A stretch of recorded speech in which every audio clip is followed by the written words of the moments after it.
الحمد لله رب العالمين والصلاة والسلام على سيد المرسلين وعلى آله وأصحابه أجمعين. قال الله تبارك وتعالى في الكلام المجيد والفرقان الحميد: أعوذ بالله من الشيطان الرجيم، بسم الله الرحمن الرحيم. وأنكحوا الأيام منكم والصالحين من عبادكم وإمائكم إن يكونوا فقراء يغنهم الله من فضله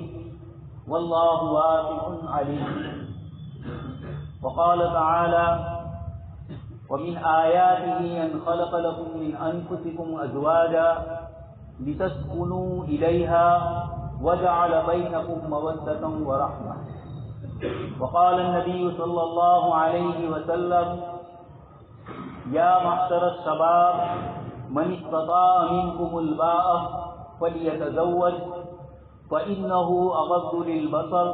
وأحسن للفرج ومن لم يستطع فعليه بالصوم فإنه له وجاء. وقال النبي صلى الله عليه وسلم: الكيس من دان نفسه وعمل لما بعد الموت. صدق الله العظيم وصدق رسوله النبي الكريم ونحن على ذلك لمن الشاهدين والشاكرين والحمد لله رب العالمين. محترم و مکرم حضرات علماء کرام اور ایمان والے بھائیو، کلام پاک کی جس آیت کی آپ حضرات کے سامنے تلاوت کی، یہ آج کی مجلس نکاح کے سلسلے کی مجلس ہے، اور ان آیات میں اللہ تبارک و تعالیٰ نے نکاح کی فضیلت کو ذکر فرمایا، اس کی حکمت کو ذکر فرمایا، اور آپ صلی اللہ علیہ وسلم نے بھی نکاح کے سلسلے کی دو چیزیں ذکر فرمائی: نوجوانوں کو شادی کرنے کا حکم دیا اور ساتھ میں فرمایا اغض للبصر واحسن للفرج، یہ نگاہوں کی حفاظت کرتا ہے، اور اس کے ساتھ فرمایا شرمگاہ کی بھی حفاظت کرتا ہے. آپ صلی اللہ علیہ وسلم نے ایک روایت میں ارشاد فرمایا: انما جعل الاستئذان لاجل البصر، کسی کے گھر میں جانے سے پہلے جو اجازت لینے کا مسئلہ آتا ہے، سلام اور اجازت جو قرآن کریم نے ذکر فرمایا اذا دخلتم بیوتا غیر بیوتکم، اور پھر آگے اللہ پاک نے احکام ذکر فرمائے. آپ صلی اللہ علیہ وسلم نے اس روایت میں فرمایا کہ انما جعل الاستئذان، یہ جو اجازت گھروں میں لی جا رہی ہے داخل ہونے سے پہلے، یہ کیوں ہے؟ لاجل البصر، نگاہ کی حفاظت کے. قرآن کریم نے ایک طرف نکاح کی فضیلت کو ذکر فرمایا، اور دوسری طرف اللہ تبارک و تعالیٰ نے ارشاد فرمایا ولا تقربوا الزنا، زنا کے قریب بھی مت جاؤ. اور ایک آیت میں فرمایا ان السمع والبصر والفؤاد کل اولئک کان عنہ مسئولا، تمہاری آنکھیں، تمہارے کان، تمہاری آنکھیں اور تمہارا دل، اللہ تبارک و تعالیٰ کی یہاں ان تینوں سے جو متعلق چیزیں ہیں اس کا سوال کیا گیا. یعلم خائنۃ الاعین وما تخفی الصدور، نگاہیں جو خیانت کرتی ہے اللہ پاک اس کو بھی جانتے ہیں، اور وما تخفی الصدور، دلوں میں اندر جو پوشیدہ چیزیں ہیں اللہ تبارک و تعالیٰ اس کو بھی جانتے ہیں. انسانی زندگی میں ایک بڑا مرحلہ آتا ہے شادی اور بیاہ. زندگی کا ایک رخ انسان کا اب تک نصف الایمان تھا، آدھا ایمان تھا، اب اس کو نکاح کے ذریعے اس ایمان کی تکمیل ہو گئی. اتنا بڑا مرحلہ قرآن کریم نے جس کو فضیلت سے ذکر فرمایا وَلَقَدْ أَرْسَلْنَا رُسُلًا مِّن قَبْلِكَ وَجَعَلْنَا لَهُمْ أَزْوَاجًا وَذُرِّيَّةً، آپ سے پہلے ہم نے انبیاء کرام علیہ السلام کو بھیجا اور ان کو بیوی بچوں والا بنا کر دیا. یہ جو جملہ قرآن کریم کا ہے کہ ہم نے ان کو بیوی بچوں والا بنایا، سماجی زندگی کا ایک جز وہ اپنے آپ کو سمجھ رہے ہیں. یہ سماج اور سوسائٹی سے الگ ہٹ کر اپنی ایک الگ دنیا آباد کر پہاڑوں اور گاؤں کی راہ لے لے اور انسان اپنے آپ کو بالکل سنیاسی پن اور جوگ پن میں رہبانیت جس کو قرآن نے فرمایا جو عیسائیوں میں کسی زمانے میں تھا، اللہ تبارک و تعالیٰ فرماتے ہیں یہ چیزیں ہمارے یہاں پسندیدہ ہیں۔ وہ مسلمان جو لوگوں کے ساتھ ملتا جلتا ہے اور لوگوں کی تکلیف کو برداشت کرتا ہے، اس کی فضیلت ذکر کی اس مسلمان کے مقابلے میں جو لوگوں کے ساتھ خلط ملط نہیں ہے، سماج اور سوسائٹی میں جو نہیں رہتا ہے، الگ تھلگ رہتا ہے اور شادی بیاہ سے بھی الگ، سماجی زندگی ہی نہیں، تو یقینی بات ہے ایسے انسان کے مقابلے میں وہ انسان الذی خالق اللہ جو لوگوں سے ملے جلے ویصبر علی اذاہم اور ان کی تکلیف پر صبر رکھتے ہیں۔ آپ جانتے ہیں جو ہم سب سماجی زندگی لے کر بیٹھے ہیں، بیوی بچوں والے اولاد کے پرابلم ہوتے ہیں، شادی بیاہ کے مسائل ہوتے ہیں اور اس طرح کی سماجی زندگی میں رشتہ داروں کے ساتھ مسائل ہوتے ہیں، یہ سارے مسائل کو برداشت کرتے ہوئے جو شخص اپنے آپ کو زندگی میں لگائے گا، نکاح کی جو آیتیں پڑھی جاتی ہیں خطبے میں، پہلی جو آیت ہے یا ایھا الناس اتقوا ربکم، وہیں آگے فرمایا الذی تساءلون بہ والارحام، وہ اللہ جن کے نام پر تم ایک دوسرے سے سوال کرتے ہو، واسطہ دیتے ہو، اور والارحام صلہ رحم، قرابت داری، رشتے داری۔ اللہ پاک نے جب ساری مخلوق کو پیدا کیا، صلہ رحمی کو بھی پیدا کیا، بخاری شریف کی روایت ہے صلہ رحمی کو اللہ پاک نے زبان عطا کی، رشتے داری کی، اور اس نے کہا حدیث شریف میں ہے حق الرحمن، اللہ تبارک و تعالیٰ کا اس نے خصوصی طور پر اللہ پاک سے ربط کیا اور یہ کہا رشتے داری میں کہ یہ اعلیٰ مقام العائد بھی کہ باری تعالیٰ آپ نے مجھے پیدا کیا، اب اس رشتے داری کو سنبھالنا، اس رشتے داری کا خیال کرنا، میں آپ سے پناہ مانگتی ہوں کہ جو رشتے کو توڑے۔ اللہ پاک نے فرمایا جو تجھ سے جوڑے گا میں اس سے جڑوں گا، جو تجھ سے کٹے گا میں اس سے کٹوں گا۔ تو یہ رشتے داری اور یہ سماجی زندگی کو ایک دوسرے کے ساتھ اس طریقے سے ملانا یہ بڑی فضیلت کی ہے۔ دوستوں اور بزرگ، اس وقت بہت سارے مسائل ہیں، خود امت مسلمہ یکساں civil code, uniform civil code, یہ بالکل طلاق کے مسئلے پر سپریم کورٹ میں اس کی عرضی داخل ہو چکی کہ سارے مذاہب کا طلاق کا ایک ہی طریقہ۔ اس سے پہلے لو جہاد کے نام پر کئی دنوں سے میڈیا کا ہم نشانہ بنے، ہم سمجھے کہ اسلام کے اندر یہ مسائل ہمارے لائے ہوئے ہیں یا شریعت میں نعوذ باللہ سارے مسائل ہمارے اپنے پیدا کیے۔ قرآن اور حدیث کے مطابق جب ہم اپنی سماجی زندگی کو نہیں چلائیں گے تو سارے مسائل پیدا ہوں گے، رشتے داریوں اور آپس کے تعلقات کو ہم نہیں نبھائیں گے۔ آپ صلی اللہ علیہ وسلم نے ارشاد فرمایا سل من قطع، جو تجھ سے توڑے اس سے تو جوڑ، واعف عمن ظلمک، اور جو تجھ پر ظلم کرے تو اس کو معاف کرے، واحسن الی من اساء الیک، اور جو آدمی تجھ سے برا سلوک کرے اس کے ساتھ حسن سلوک سے پیش آؤ، اچھی طریقے سے اس سے پیش آؤ۔ دوستوں اور بزرگوں، ایک اور چیز سمجھنی ہے سماجی زندگی کے اعتبار سے۔ ایک ہوتا ہے ایک انسان اکیلا جیسے میں ایک، لیکن میں ایک سماج سے بھی وابستہ ہوں، بھائی ہے، بہن ہے، والدین، یہ سارے ہمارے رشتے جڑے ہوئے۔ اسلام نے فرد اور پرائیویٹ لائف، ایک انسان کی اپنی خود کی زندگی، اسلام نے اس کے سلسلے کے بھی احکام اور اصول ذکر فرمائے، اور ایک ہے ایک پورا سماج اور سوسائٹی ایک دوسرے کے ساتھ ملے۔ یہ دونوں چیزیں ہیں انبیاء کرام علیہ السلام تشریف لائے، اور خاص کر کے جناب نبی اکرم صلی اللہ علیہ وسلم نے ایک فرد کی پرائیویٹ لائف پر بھی گفتگو فرمائی، انسانی آزادی پر بھی، اور اس کے ساتھ ایک سماج اور سوسائٹی میں ایک انسان کا اپنا کیا مقام، اس کی کیا ذمہ داریاں آتی ہیں۔ جناب نبی اکرم صلی اللہ علیہ وسلم نے اس کو بھی ذکر فرمایا۔ اس وقت دنیا میں کیا ہو رہا ہے، اس وقت فرد کی آزادی، ایک ویکتی اور ایک انسان کی آزادی پر پوری ساری جتنی اسکیمیں لائی جا رہی ہیں، جتنے قانون لائے جا رہے ہیں، اس کے پیچھے ایک مقصد ہے، بڑی سوچ سمجھ کے بعد ایک ایسی امت جس کو 4000 سال 3000 سال تک انبیاء کرام علیہ السلام کی اولاد ہونے کا شرف حاصل ہے، اور جس امت کے اندر اتنی لمبی مدت تک انبیاء کرام علیہ السلام تشریف لائے، میری مراد اس سے بنی اسرائیل اور یہود، یہ امت قرآن کریم نے ایک ایک چیز کھول کر قرآن کریم میں ان کی بتلائی. پہلے ہی پارے میں پاؤ سے لے کر پونے پارے کے بعد ایک رکوع تک مکمل اللہ تبارک و تعالیٰ نے بنی اسرائیل کی کیا نفسیات ہے، کیا سائیکولوجی ہے، ان کے اعمال کیا ہوتے تھے، ان کی سوچ کیا ہوتی ہے، کسی کے ساتھ حسد اور بغض کر کے وہ کس طریقے سے بدلا لیتے ہیں.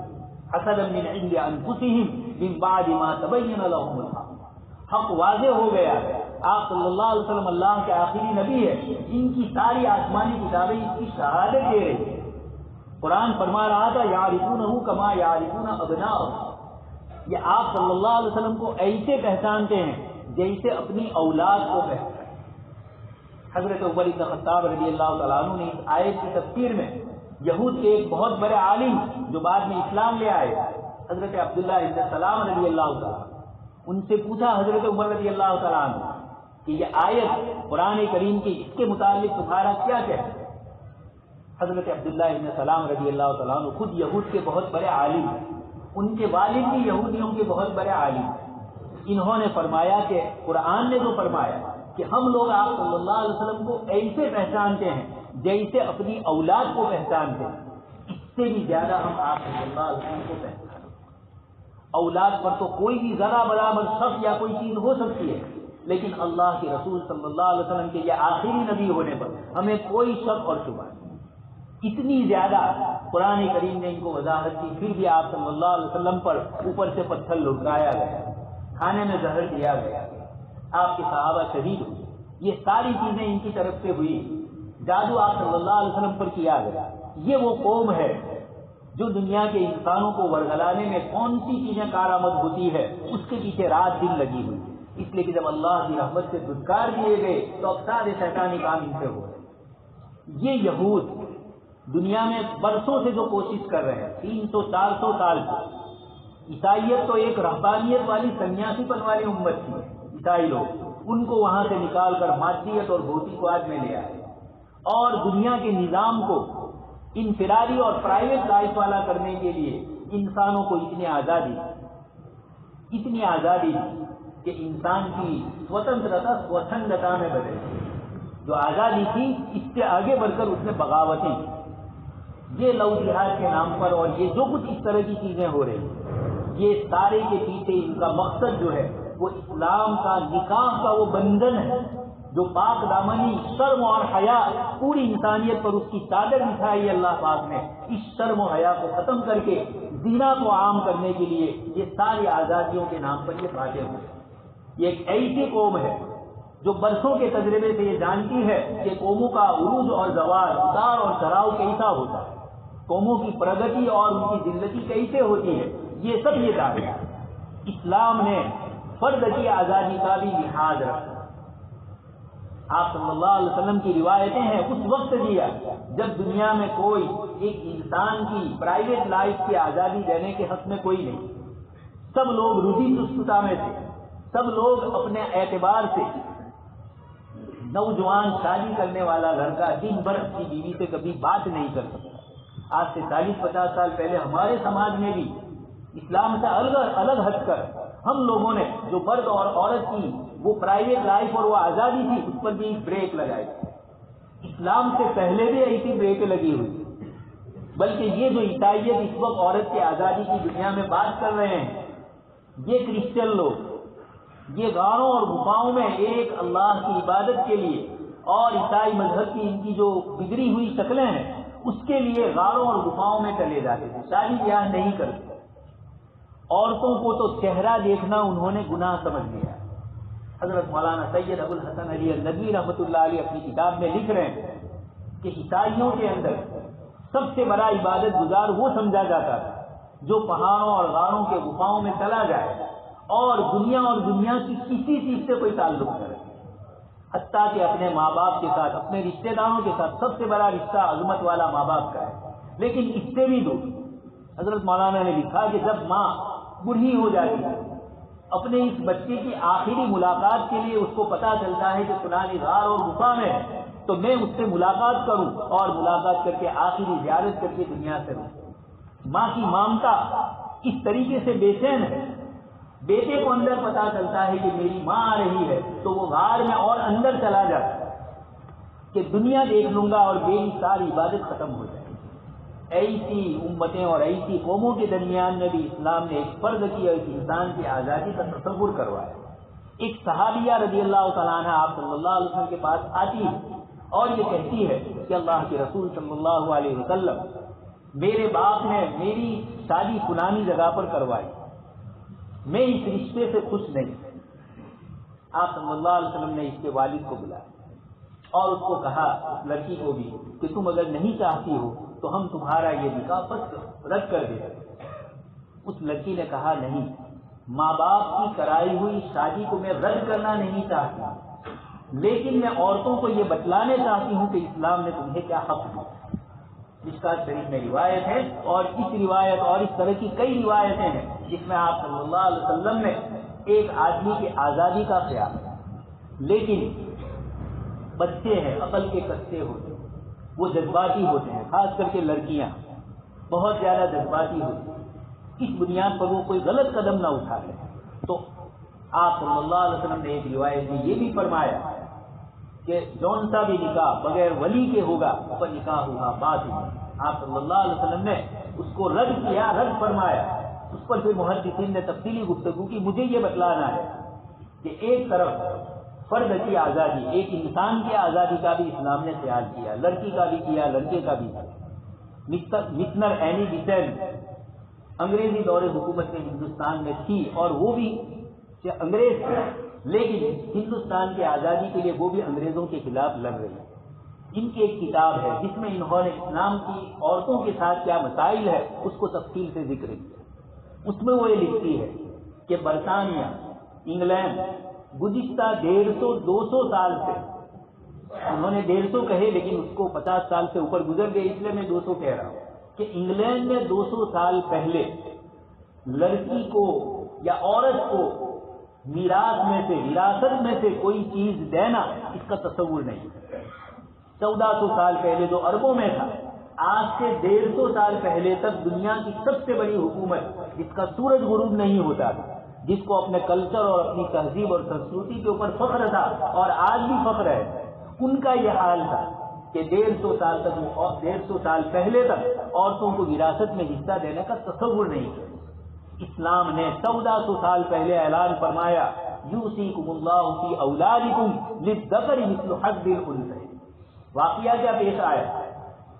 ایک صاحب کا انتقال ہو، صحابی کا، ان کی بیٹیاں اور ان کی بیوی، لڑکا نہیں تھی،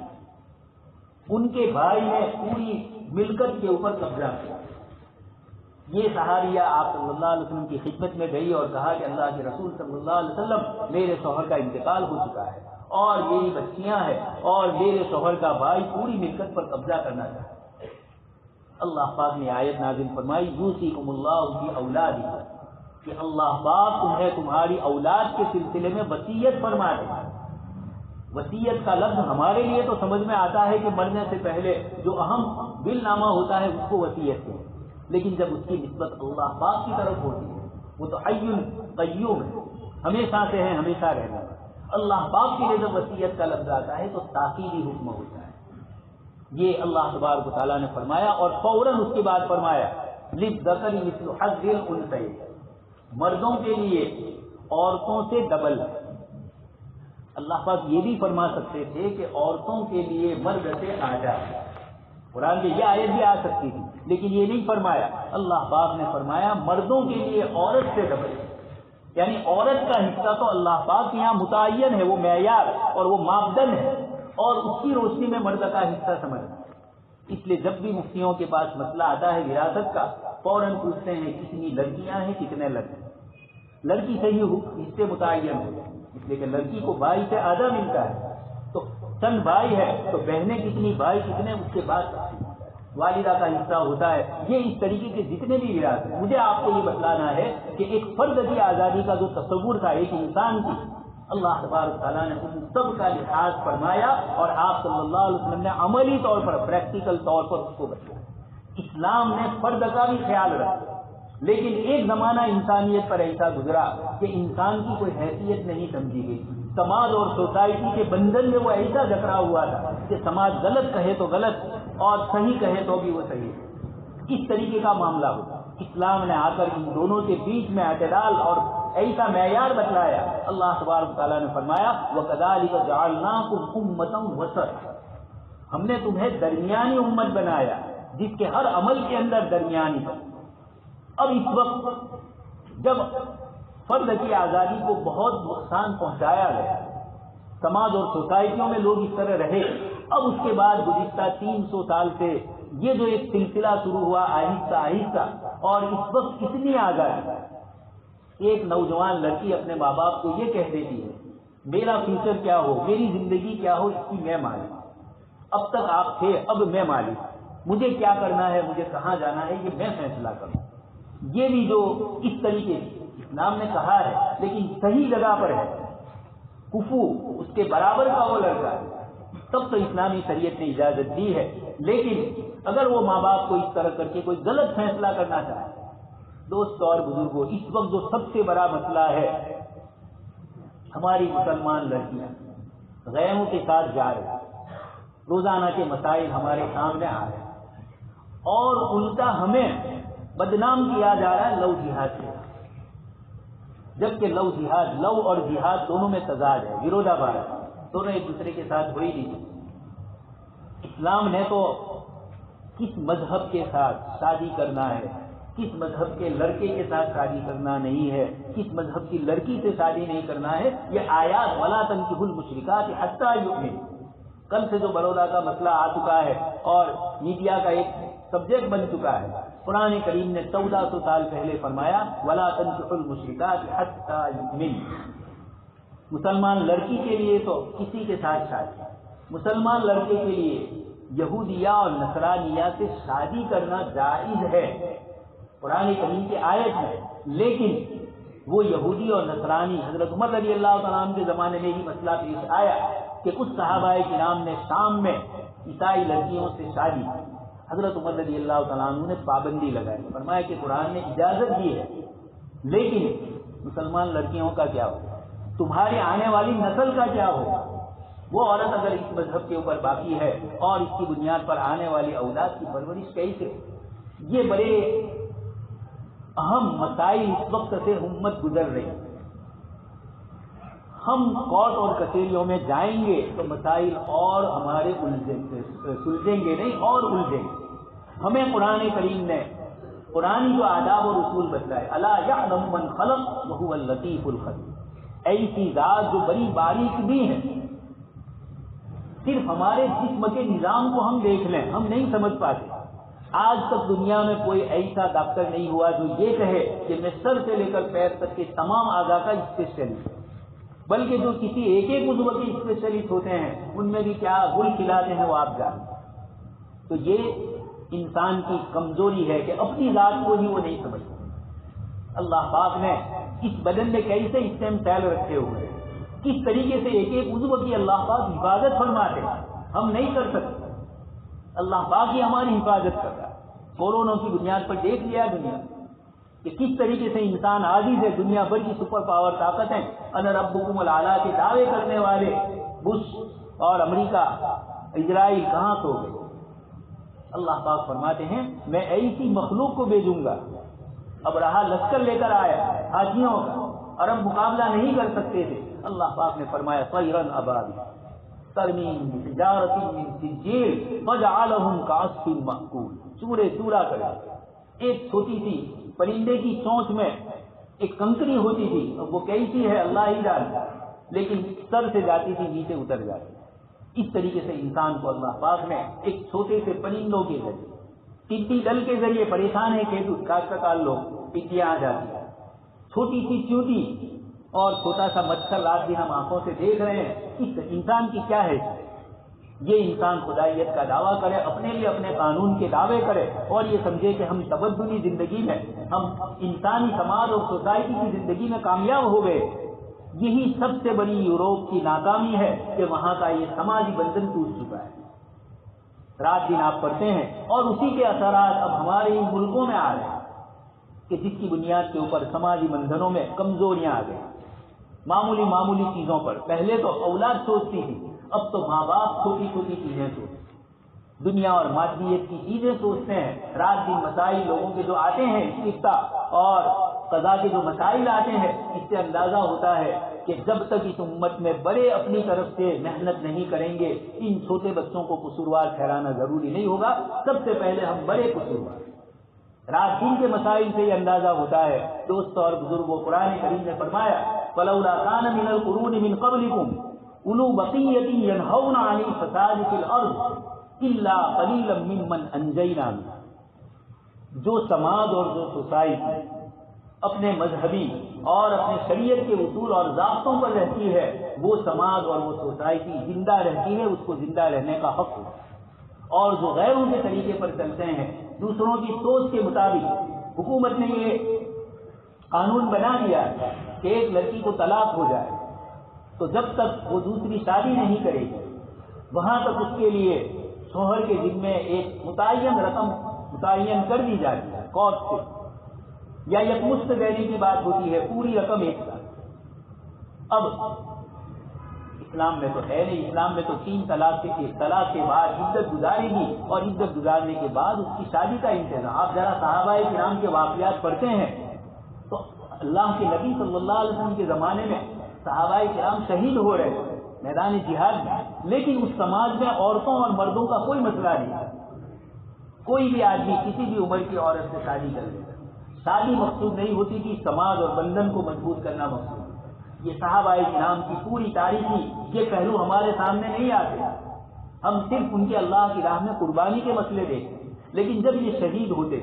تو اس وقت نبوی سماج اور نبوی معاشرہ کیسا تھا؟ آپ صلی اللہ علیہ وسلم دنیا سے تشریف لے گئے، اس کے باوجود وہاں کوئی مسئلہ پیدا نہیں ہوا، عورتوں کا نہ بیواؤں کا پیدا ہوا، نہ اس قسم کا مسئلہ پیدا ہوا، کھاجا خوراکی کا۔ یہ سب ہمارے ہی زمانے میں آ گیا۔ دوست اور بزرگوں، یہ تو انسانی قانون ہے۔ یہ لڑکی والوں کو اچھا لگے گا، لڑکے والوں کو اچھا نہیں لگے گا۔ یہ وہ چیزیں ہیں جس میں قرآن کی جو آیت میں نے آپ کے سامنے پڑھی، فَلَوْلَا كَانَ مِنَ الْقُرُونِ مِنْ قَبْلِكُمْ أُولُو بَقِيَّةٍ يَنْهَوْنَ عَنِ الْفَسَادِ فِي الْأَرْضِ۔ اللہ پاک فرماتے ہیں کہ آپ صلی اللہ علیہ وسلم سے پہلے والے زمانوں میں ایسے لوگ نہیں آئے، اولو بقیۃ ینہون، جو اچھے لوگ، جو لوگوں کو برائی سے روکے، ینہون عن الفساد فی الارض الا قلیلا ممن انجینا، تھوڑے سے لوگ۔ اس لیے اس آیت سے معلوم ہوتا ہے کہ سماج اور سوسائٹی جب اپنے آپ کو مضبوط بندھن میں رکھے گی، سماج اور سوسائٹی والے اپنے سماج اور سوسائٹی میں کوئی برائی دیکھیں گے تو اس کی درستگی کی کوشش کریں گے، اس کی اصلاح کی کوشش کریں گے۔ خود ہمارے اس گجرات پالنپور کے علاقے میں بھی مسلمان ہیں، اور ہم یہاں بروچ نگر ضلع میں بھی ایک بہت بڑی آبادی ہے، لیکن ہم ہماری شادی بیاہ کے مسائل کو دیکھیں، اللہ کو ناراض کرنے والے کتنے اعمال ہوتے ہیں۔ جناب نبی اکرم صلی اللہ علیہ وسلم کو ناراض کرنے والی کتنی سسٹم ہماری چل رہی ہے۔ جب اللہ کو ناراض کریں اور چھوٹے چھوٹے انسانوں کو راضی کرنے کی فکر کریں، شادی بیاہ کے موقع پر ہوتا ہے، کوئی ناراض ہوتا ہے، اس کو راضی کرنے کے لیے جاتے ہیں، انسانوں کو راضی کرنے کی اتنی فکر، اور احکم الحاکمین کو راضی کرنے کی فکر نہیں۔ اس رحمت للعالمین کو جو رحمت بن کر آئے تھے، ان کی سنتوں کو پامال کیا جائے، ان کے احکام کو توڑا جائے، جنہوں نے یہ فرمایا ہو اپنی نگاہوں کو نیچی کرو، جن کی عورتوں کے لیے قرآن کی آیت نازل ہوئی ہو قل للمؤمنات اور یا ایھا النبی قل لازواجک وبناتک ونساء المؤمنین یدنین علیہن من جلابیبہن، یہ اپنے بدن کے اوپر چادر اور کپڑے لائے اور شرم اور حیا کا پیکر بن کر آئے۔ دوست اور بزرگوں، جب یہ چیزیں چھوٹ جائے گی اللہ کی ناراضگی آئے گی۔ اور حدیث شریف میں فرمایا جب کسی قوم میں زنا کی کثرت ہوتی ہے تو اموات، موت کثرت سے ہوتی ہے۔ آپ صلی اللہ علیہ وسلم نے فرمایا یہ اللہ پاک کے وہ قانون ہے، وہ اصول ہے، فطرت اللہ التی فطر الناس، اور سنت اللہ، یہ اللہ کی سنت۔ اللہ تبارک و تعالیٰ نے ہر چیز پر ایک اثر رکھا ہے، اچھے اعمال کا اثر ہے۔ آدمی انتقال کرے گا، قبر میں جائے گا، داہنی جانب بائیں جانب ہر چہار سمت سے اس کے لیے عذاب سے روکنے والی کچھ چیزیں آئے گی۔ اس کی نماز ہوگی، اس کا صدقہ ہوگا، اس کا روزہ ہوگا، اس کے اور دوسرے اعمال ہوں گے، تو اچھے اعمال دنیا میں بھی انسان کو عزت دیتے ہیں اور مرنے کے بعد تو برے اعمال اور برائی کا فساد بھی اس طرح ہوگا۔ اس لیے ہمارے مسلم نوجوانوں کیا ضرورت ہے غیر مسلم لڑکیوں کے ساتھ تعلق رکھنے، جب قرآن کریم منع کرتا ہے۔ ایک مسلمان لڑکی ہے آپ کے لیے، اسلامی سماج اور اسلامی سوسائٹی کے اندر آپ رہتے ہیں، آپ کے لیے یہ اگر سے کم ہے، لیکن میں یہ کہتا ہوں کہ اس کی بھی کیا ضرورت ہے۔ آپ کو شریعت اسلامیہ نے ایک حلال اور ایک اچھی لڑکی دی ہے، جو اللہ پاک نے آپ کے لیے جس کو حلال فرمایا، قرآن نے جس کو حلال فرمایا، اس کو چھوڑ کر ولا تنکحوا المشرکین۔ خیر یہ تو چھوٹی سی چیز، اس کے ساتھ اصل بڑا فکر جو کرنا ہے وہ ہماری لڑکیوں اور ہماری بہنوں کے متعلق مسئلہ ہے۔ ماں باپ اپنی اولاد کی فکر کریں، استاد، اسکول کے ٹیچر، پرنسپل، یہ سب بعد میں آتے ہیں۔ آپ کی اپنی اولاد ہے، آپ کو اپنی اولاد کو بچپن سے ان کی تربیت کرنی ہے۔ حضرت امام غزالی رحمۃ اللہ علیہ تو یہ فرماتے ہیں کہ بچہ ماں کے پیٹ میں ہوتا ہے، ماں باپ کے اعمال کا اثر اس پر اس وقت سے ہو، تو یہ تو پیدا ہونے کے بعد 15، 17، 20، 22 سال کی بچی ہوتی ہے، کوئی اگر ہمیں کچھ بات کہتا ہے ہم کہتے ہیں کہ ہماری بچی، ارے وہ جو آیا ہے اس کو آنے والے کو بھی قرآن نے یہ فرمایا ان یرید اصلاح یوفق اللہ بہ۔ طلاق کے موقع پر بھی فرمایا میاں بیوی میں ناچاکی ہو جائے، اللہ پاک نے فرمایا صلح کے لیے جاؤ۔ ہماری سوسائٹی میں کہیں اس طرح کی انبن ہے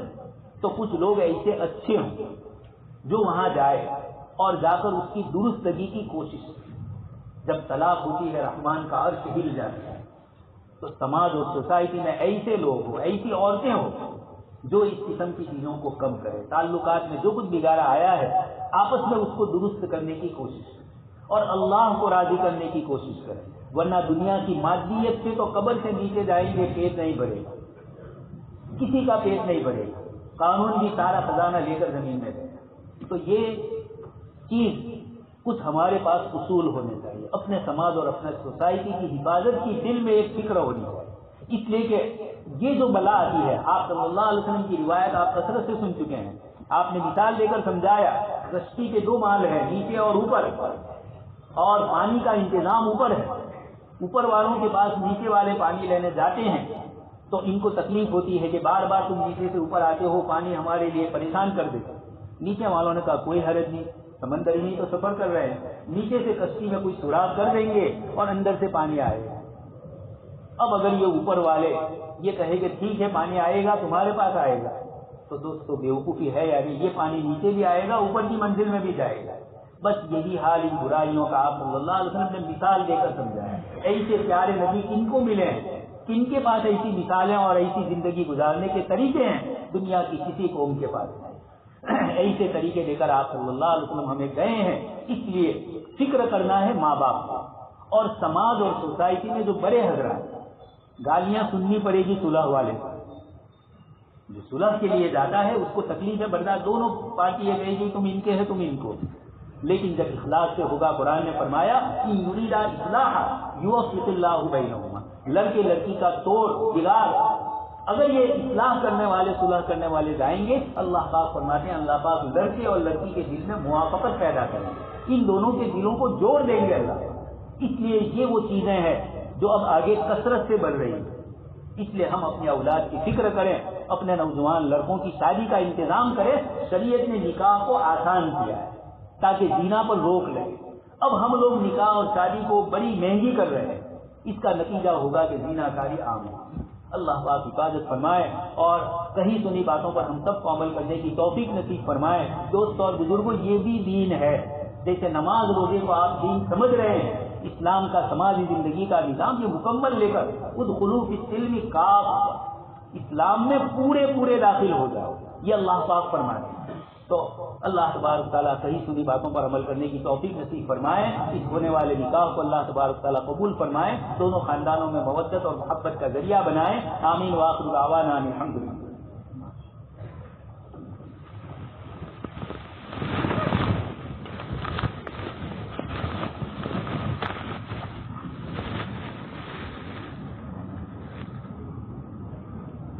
اندر کی سطح مکمل کر دو،